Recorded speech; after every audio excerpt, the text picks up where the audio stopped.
प्राचीन काल में वर्तमान महाराष्ट्र में दंडीवन नामक स्थान पर एक पवित्र दंपति जानुदेव और सत्यवती रहते थे। उनका एक बेटा था जिनका नाम पुंडलिक था। वह बहुत होशियार लड़का था और अपने माता पिता की तरह ही धार्मिक भी था और भगवान कृष्ण की पूजा करता था। वह अपने माता पिता से भी बहुत प्यार करता था। जब पुंडलिक की उम्र विवाह योग्य हुई तो उसके माता पिता ने उसकी शादी एक योग्य लड़की से करवा दी। विवाह के बाद पुंडलिक का अपने माता पिता के प्रति व्यवहार बहुत बदल गया।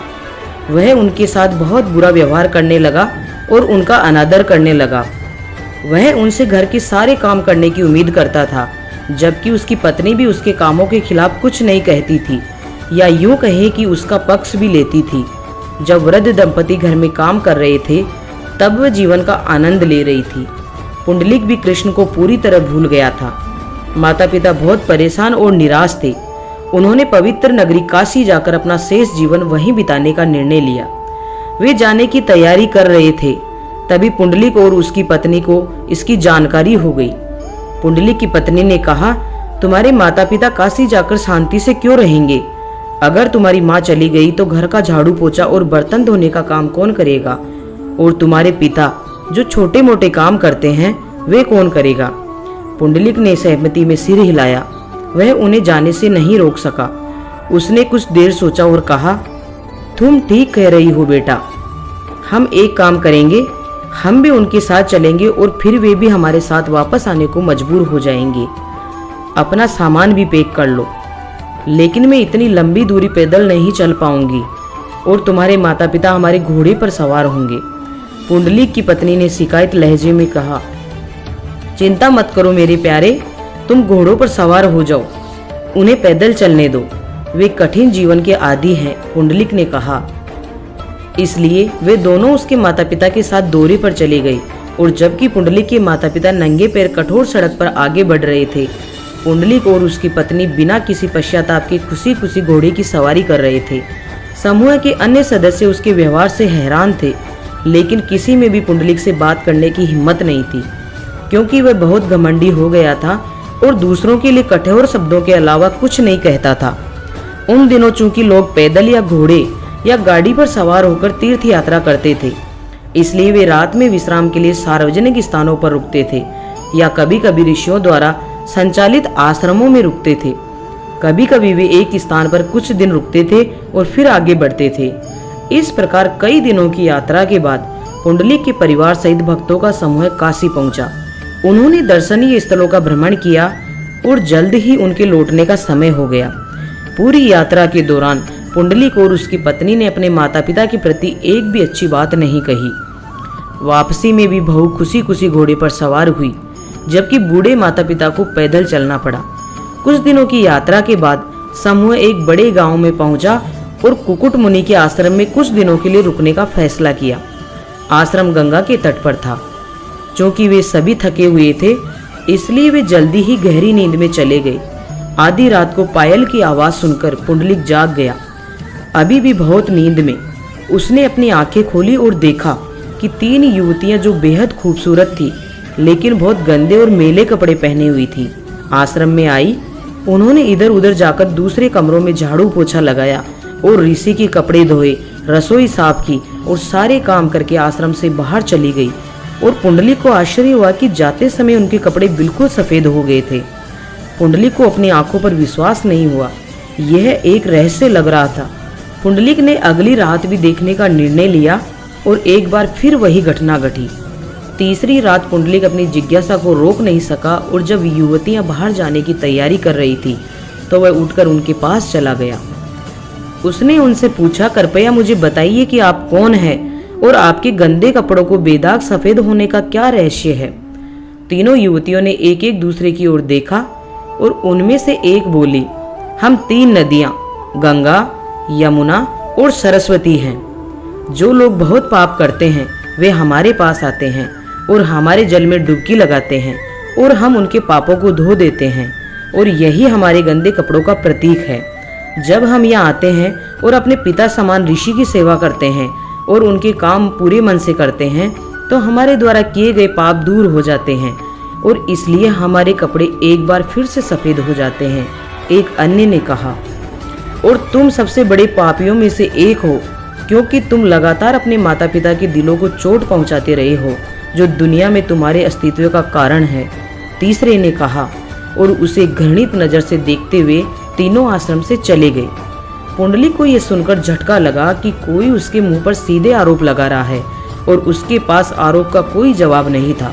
उसे खुद पर बहुत शर्म आ रही थी। इस घटना के बाद वह एक पल भी नहीं सो पाया। बचपन में अपने माता पिता द्वारा उस पर बरसाए गए स्नेह और अशिष्ट व्यवहार की यादें उसे इस कदर परेशान कर रही थी कि वह बेचैन और हताश होकर उठ खड़ा हुआ। सुबह का समय था और कुकुट मुनि अपनी तपस्या के लिए उठे। जब वे आश्रम से बाहर जा रहे थे तो उन्होंने पुंडलिक को देखा और महसूस किया कि कुछ गड़बड़ है। इसलिए उन्होंने उसे अपने पास बुलाया। क्या बात है बेटा? उसने धीरे से पूछा। क्या तुम्हारी तबीयत ठीक नहीं है? लगता है तुम सोए नहीं हो, उसने कहा। पुंडलिक रोने को था। उसके मुनि के सामने अपने दिल की सारी बात रख दी और उन्हें तीनों युवतियों से मिलने की घटना के बारे में बताया और बताया कि पिछले कुछ सालों में वह अपने माता पिता के साथ कितना बुरा व्यवहार कर रहा था।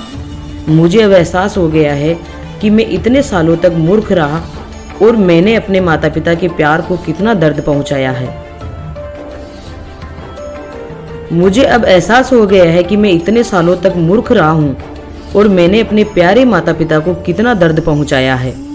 क्या मैं इस जीवन में उन पापों से कभी मुक्त हो पाऊंगा? उसने आह भरी। उसके चेहरे पर दर्द उसके मन में चल रही उथल पुथल को दर्शाता था। कुकुट मुनि ने करुणा से उसकी ओर देखा और कहा, आओ मेरे बेटे, और उस नदी के किनारे ले गए। उन्होंने कहा, युवतियों ने जो तुमसे कहा था वह सच है। वे मेरी बेटियों की तरह आकर मेरे पास सेवा करती है ताकि अपने पापों से मुक्ति पा सके, और तुम भी अपने माता पिता की सच्चे मन से सेवा करके ही अपने पापों से मुक्ति पा सकते हो। लेकिन महाराज, पुंडलिक ने कहा, अगर मैं अचानक बदल गया तो मेरे माता पिता मेरे बारे में क्या सोचेंगे? क्या वे मुझ पर कोई विश्वास करेंगे? क्यों नहीं बेटा, कुकुट मुनि ने कहा। माता पिता ही ऐसे लोग हैं जो अपने बच्चों से बिना किसी शर्त के प्यार करते हैं। अब भी तुम्हारे द्वारा बरसाई गई सारी नफरत के बावजूद उनके मन में सिर्फ तुम्हारे लिए प्यार और स्नेह है, न कि जरा सी भी नफरत। उस पल ने पुंडलिक का जीवन हमेशा के लिए बदल दिया। उसने तय कर लिया कि अब से उसका जीवन केवल अपने माता पिता की सेवा के लिए होगा। उस सुबह उसके माता पिता को एक सुखद आश्चर्य हुआ। वे समझ नहीं पाए कि ये परिवर्तन रातों रात कैसे हुआ, लेकिन फिर भी वे अपने प्यारे बेटे को वापस पाकर बहुत खुश थे। पुंडलिक की पत्नी भी हैरान थी, लेकिन पुंडलिक ने उसे समझाया कि वह जो कर रहा है उसका मतलब भी वही है। उसके पास असहमत होने का कोई रास्ता नहीं था और वह जल्दी उसके साथ सहमत हो गई। पुंडलिक ने अपने माता पिता के प्रति इतना कर्तव्यनिष्ठ हो गया कि ये बात उसके गांव में चर्चा का विषय बन गई और जल्द ही ये बात दूर दूर तक फैलने लगी। भगवान कृष्ण ये देख रहे थे और दुनिया को ये भक्ति दिखाना चाहते थे। एक दिन वे एक युवा के रूप में पुंडलिक के घर आए। इस समय तक पुंडलिक के माता पिता बहुत बूढ़े हो चुके थे और उन्हें अपनी हर जरूरत के लिए मदद की जरूरत थी। पुंडलिक खुशी खुशी उनकी जरूरतों को पूरा कर रहा था। जब भगवान पुंडलिक के घर आए तो पुंडलिक अपने पिता के पैरों की मालिश करने में व्यस्त था, जैसा कि वह हर रोज अपने पिता के सोने के बाद करता था। भगवान कृष्ण ने बाहर से पुंडलिक को पुकारा। कौन है ये? पुंडलिक अंदर से चिल्लाया और अपना काम जारी रखा। मैं कृष्ण हूँ, कृष्ण ने कहा। मैं तुमसे मिलने आया हूँ, क्या मैं अंदर आ सकता हूँ? पुंडलिक ने दरवाजा खोलकर देखा कि ये वास्तव में एक युवा बालक के रूप में ब्रह्मांड के भगवान थे, जो काले रंग के थे, मछली के आकार की बालियां पहने हुए थे, माथे पर सुंदर चंदन का तिलक लगाए हुए थे और अपने चमकीले पीले रेशमी वस्त्र पहने हुए थे। लेकिन पुंडलिक ने अपने पिता के प्रति अपना कर्तव्य आधा ही पूरा किया था और वे कृष्ण को स्वीकार नहीं कर सका। बाहर फर्श गीला था और पुंडलिक ने एक ईंट ली और उसे बाहर फेंक दिया। कृपया इस पर खड़े हो जाओ मेरे प्रभु, उसने कहा। मैं अपने पिता के प्रति अपना कर्तव्य पूरा करके आऊंगा। होठों पर मुस्कान और कमर पर हाथ रखे कृष्ण ईंट पर खड़े होकर पुंडलिक के आने और उन्हें लेने की प्रतीक्षा कर रहे थे। पुंडलिक ने अपना काम समाप्त किया और जब उसके पिता सो गए तो वह बाहर आ गया और भगवान का स्वागत किया तथा प्रतीक्षा कराने के लिए बहुत क्षमा मांगी। मुझे खेद है, मैं आपसे पहले नहीं मिल सका और आपको इंतजार करवाता रहा। उन्होंने हार्दिक पश्चाताप के साथ कहा। भगवान मुस्कुराए। पुंडलिक, तुम्हारे माता पिता ही तुम्हारे प्रथम देवता है। उन्होंने कहा, अपने माता पिता की सेवा ही तुम्हारी प्रार्थना है और यह मुझ तक पहुंचेगी। मैं तुम्हारी भक्ति से इतना प्रसन्न हूँ कि मैं तुम्हें वरदान देता हूँ। बताओ पुंडलिक, तुम क्या चाहते हो? पुंडलिक ने एक पल सोचा और शांति से कहा, भगवान, कृपया मानव जाति के लाभ के लिए यहाँ रहें। कृपया इस स्थान पर रहें और यहाँ आने वालों को आशीर्वाद दे। कृष्ण प्रसन्न हो और कहा, ऐसा ही हो। मैं रुक्मिणी के साथ विठल के रूप में यहाँ रहूंगा।